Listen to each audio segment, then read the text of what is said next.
నమస్తే, welcome to 99 TV. Bunny ఇరగదీశావు.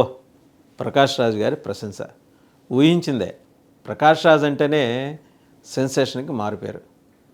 ఏదో ఒకటి సెన్సేషన్ క్రియేట్ చేయటం, లేకపోతే తనే సెన్సేషన్ కావటం, ఈ రెండిట్లోనూ ఆయన దిట్ట.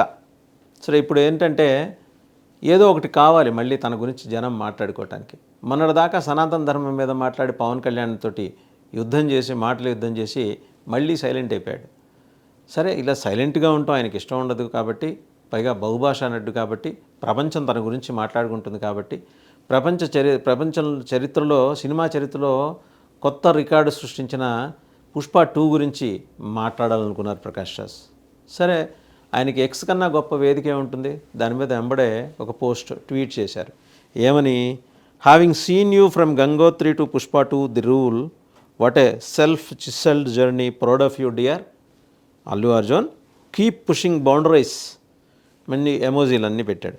Congratulation to the whole team, Mythri official and special one to magician Sukku, director Sukumar.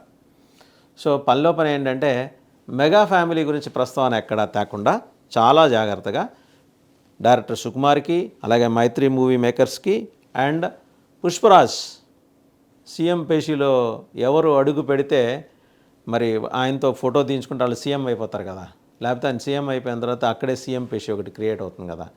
ఆ పుష్పరాజ్ బన్నీకి కంగ్రాచులేషన్స్ చెప్పాడు.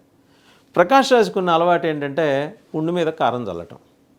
జాగ్రత్తగా అంతకుముందు పుండు చేసి పెడతాడు, కొన్నాళ్ళు గ్యాప్ ఇస్తాడు, దాని మీద ఇలా కారం చల్లుతాడు. ఆయన ఇంతకుముందు రాజేసిన పుండేంటి? పవన్ కళ్యాణ్ గారితో తగాదా, సనాతన ధర్మానికి ఈయన ఉన్న బ్రాండ్ అంబాసిడర్ అంటూ ఆయన మాట్లాడటం. అసలు ధర్మం ఏంటి, సనాతన ధర్మం ఏంటి, అధునాతన ధర్మం ఏంటంటూ పుంఖానుపుంఖాలుగా లెక్చర్లు ఇవ్వటం. డిఎంకే పెద్ద స్టాలిన్ చిన్న స్టాలిన్తో కలిసి స్టేజ్ పంచుకొని బాగా మాట్లాడాను నేను అని చెప్పి పక్కన వాళ్ళతో మాట్లాడి అడగటం. ఇలాంటి వన్నెలు చిన్నెలు అన్నీ ప్రకాష్ రాజ్ చేసి చూపించాడు. సో మంచి కాక మీద ఉన్నారు మెగా ఫ్యాన్స్ కానీ, పవన్ ఫ్యాన్స్ కానీ, విడివిడిగా చిరు ఫ్యాన్స్ కానీ, పవన్ ఫ్యాన్స్ కానీ. ఎప్పుడు దొరుకుతాడా ప్రకాష్ రాజు, వేసుకుందామా అని వెంబడే రచ్చగొట్టడానికి. ఆయనది కూడా రామ్ గోపాల్ వర్మకి ఇతను కొంచెం రిఫైన్డ్ వర్షన్. మరి రామ్ గోపాల్ వర్మ అంత క్రూడ్గా కాకపోయినా కొద్దిగా రిఫైన్డ్, ఏంటి లాంగ్వేజ్ విషయంలో ఈయనకి కొన్ని జాగ్రత్తలు ఉన్నాయి. జాగ్రత్త పరుడు, చక్కటి భాష ఉపయోగించాలని భావిస్తాడు, ఉపయోగిస్తాడు కూడా. మంచి అన్ని 4-5 భాషల్లో ప్రావీణ్యం ఉంది. హిందీ మాట్లాడతాడు, ఇంగ్లీష్ మాట్లాడతాడు, మాట్లాడటమే కాకుండా చక్కగా రాయగలడు, హావభావాలతో పలికించగలడు. అండ్ అన్ని భాషలు మెచ్చిన నటుడు.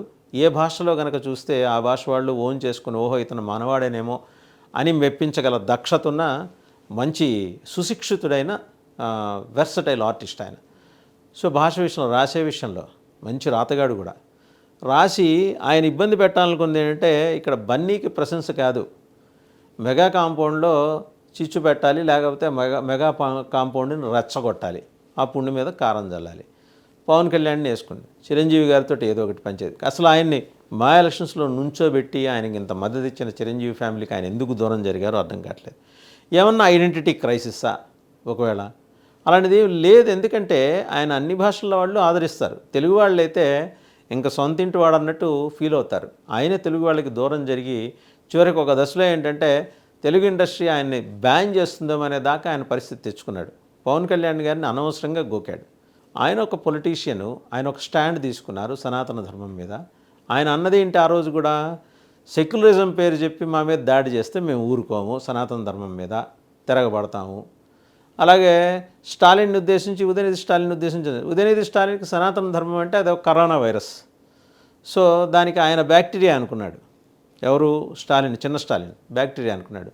నువ్వు బ్యాక్టీరియా కాదు, నువ్వు వైరస్, నీలాంటి వాళ్ళ వైరస్ సనాతన ధర్మానికి అని చెప్పేసి పవన్ కళ్యాణ్ ఆ గడ్డ మీదే గట్టిగా వెళ్ళి మాట్లాడొచ్చిన తర్వాత ప్రకాష్ రాజు అర్జెంటుగా ఏంటంటే సెక్యులరిజాన్ని పరిరక్షించడం కోసం నడుము కట్టుకొని తలకు పాగా చుట్టుకొని మరీ వెళ్ళి డిఎంకే వేదిక మీద పెద్ద స్టాలిన్కి చిన్న స్టాలిన్కి మధ్య కూర్చొని ఒక ఉచిత ప్రసంగం, ఒక బర్త్డే అనకూడదేమో, ఎందుకంటే ఆయనకు ఆ సుభాషితాలు నచ్చవు కదా. ఎందుకంటే ఈయన నవీన యుగానికి చెందినవాడు కాబట్టి మళ్ళీ సంస్కృతం గురించి మాట్లాడితే ఇబ్బంది అవుతుంది కాబట్టి ఈయనకంటూ ప్రకాష్ రాజ్ గారి సుభాషితాలు కొన్ని పలికాడు.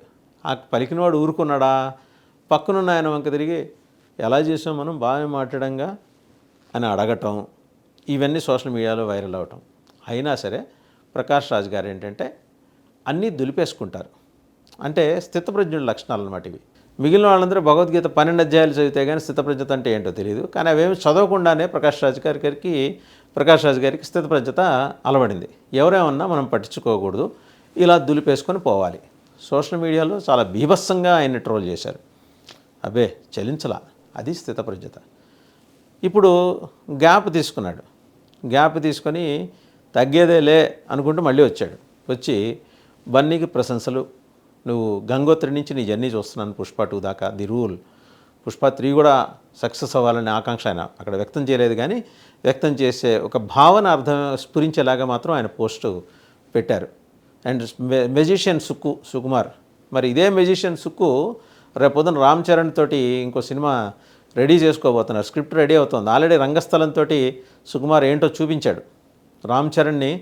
రామ్ చరణ్ పాత్ర మాత్రమే కనిపిస్తుంది, రామ్ చరణ్ కనబడ్డు. అలా డామినేట్ చేసే విధంగా మరి పాత్రను డిజైన్ చేయగల నిజంగా మెజిషియనే. మరి అదే మెజిషియన్ రేపు పొద్దున సుకుమార్తో కూడా తీస్తున్నాడు. మరి అదే మెగా కాంపౌండ్ కోసం పనిచేస్తున్నాడు. దాని అర్థం అల్లు కాంపౌండ్కి సుకుమార్ దూరం అవుతాడనా? దర్శకుడే, నటుడే. ఏ పాత్ర ఇస్తే ఆ పాత్రలో ఒదిగిపోవటం. ప్రకాష్ రాజ్ గారు మీరైనా చేసేది అదే, అల్లు అర్జున్ అయినా చేసేది అదే, రామ్ చరణ్ అయినా చేసేది అదే, పవన్ కళ్యాణ్ గారైనా, చిరంజీవి గారైనా చేసేది అదే. సో మీరు ఈయనకు ప్రశంసలు ఇవ్వటంలో ఎవరికి ఎలాంటి అభ్యంతరాలు లేదు. కానీ ఇన్నాళ్ల పాటు మెగా కాంపౌండ్ని దునుమాడేసి మీరు వాళ్ళకి అసలు ఏంటి, పవన్ కళ్యాణ్ గారు సనాతన ధర్మం గురించి మాట్లాడితే దాని మీద ఎకసక్కాలు, ఎటకారాలు, ఎగతాళి చేయటాలు, రకరకాల వ్యాఖ్యానాలు చేయటాలు, వెళ్ళి ఆ డిఎంకే బ్యాచ్ తోటి అంటకాగటాలు.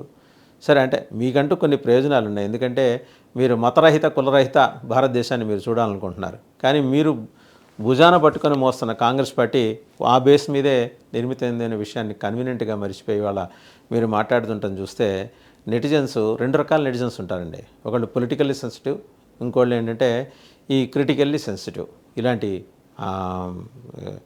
ఏమంటారు, ఈ సృజనాత్మక వ్యవహారాలకు సంబంధించి విమర్శకులు కూడా ఉంటారు.